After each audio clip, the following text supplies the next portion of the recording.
মেহেরপুরে জেঁকে বসছে শীত। রাত 10টার পর ঘন কুয়াশা শুরু হয়ে থাকছে সকাল 6টা পর্যন্ত। শীত উপেক্ষা করে খেটে খাওয়া মানুষ রয়েছেন সমস্যায়, বাড়ছে শীতজনিত রোগবালাই। মেহেরপুর থেকে যুক্ত হচ্ছেন প্রতিনিধি জুলফিকার আলী কানন।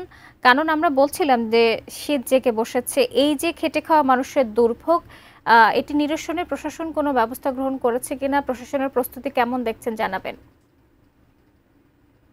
ধন্যবাদ শাকিলা।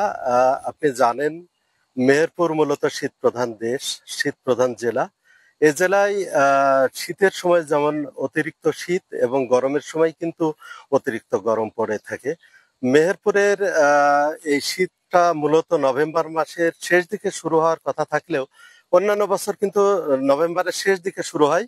তো এই বছরে নভেম্বরের 10 তারিখ থেকেই এই শীতের প্রকোপটা শুরু হয়েছে।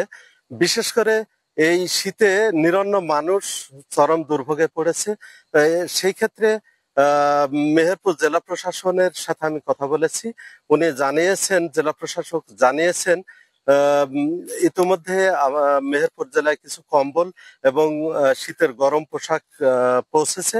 এগুলো মেহেরপুরের 3টা উপজেলার যে নির্বাহী কর্মকর্তা তাদের মাধ্যমে এই শীতের পোশাকগুলো তাদের কাছে পৌঁছে দেওয়া হয়েছে। আমরা শীতের দেখেছি সন্ধ্যার পর থেকে মূলত ঘন কুয়াশা শুরু হয় এবং গভীর রাত পর্যন্ত এই কুয়াশাটা থাকে। সকাল 6টার দিকেও এই ঘন কুয়াশা থাকে।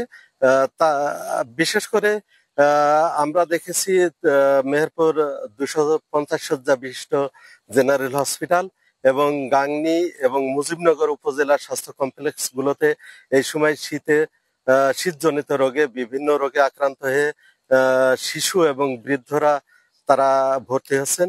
তবে ডাক্তার জানিয়েছেন যে এই সময়টা বিশেষ করে শিশু এবং বয়স্কদের বিশেষ নজরে রাখতে হবে।